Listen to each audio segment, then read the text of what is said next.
Bonjour à tous, je suis Jean-Marc Jeunesse, rédacteur en chef d'achatpublic.info, le média en ligne dédié à la commande publique dans tous ses aspects juridiques, économiques et politiques.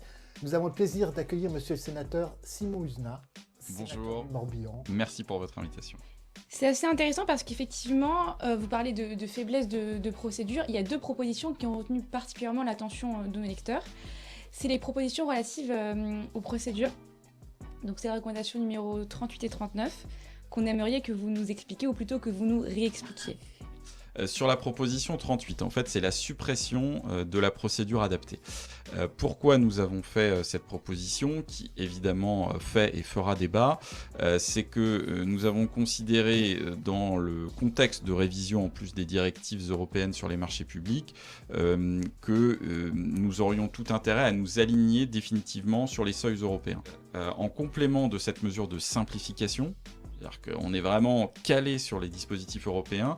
La proposition 39 dit clairement publication de ces marchés sur les profils d'acheteurs et sur au moins un support habilité à publier des annonces légales pour que les TPE-PME, dont on a vu que beaucoup d'entre elles s'informaient encore grâce à la PQR, puissent avoir connaissance de ces marchés, puissent faire valoir leurs offres, candidater, et que l'acheteur public puisse bénéficier en regard de différentes offres, parce que même si le prix n'est plus le critère unique, il reste évidemment un élément important dans un contexte budgétaire très contraint. Comment vous voyez l'avenir de l'acheteur public? Combien d'acheteurs publics demain? Enfin, la question un peu coinçante quand même. Mais voilà, le bilan de santé de l'acheteur public tel que vous l'avez ressenti à l'issue de vos auditions. Aujourd'hui, très clairement, on l'a vu avec mon collègue Denis Weteblé et nos collègues de la commission, c'est que on est à la croisée des chemins. Et c'est aussi la raison pour laquelle on a souhaité, avec ce rapport de la commission d'enquête et son titre, bien affirmer l'urgence du moment. Parce que quand vous êtes à la croisée des chemins, forcément vous continuez à avancer, et donc il ne faut pas vous tromper de direction.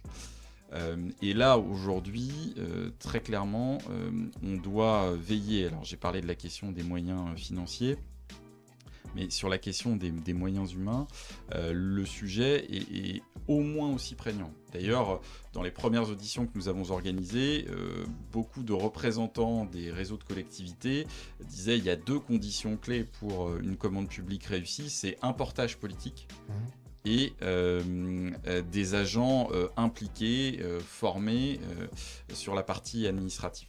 Et donc là, on voit bien que cette technicité, cette montée en compétences, elle ne se décrétera pas en claquant des doigts, et qu'il faut pouvoir imaginer sans doute d'autres formes d'action pour répondre aux attentes d'aujourd'hui et à celles de demain.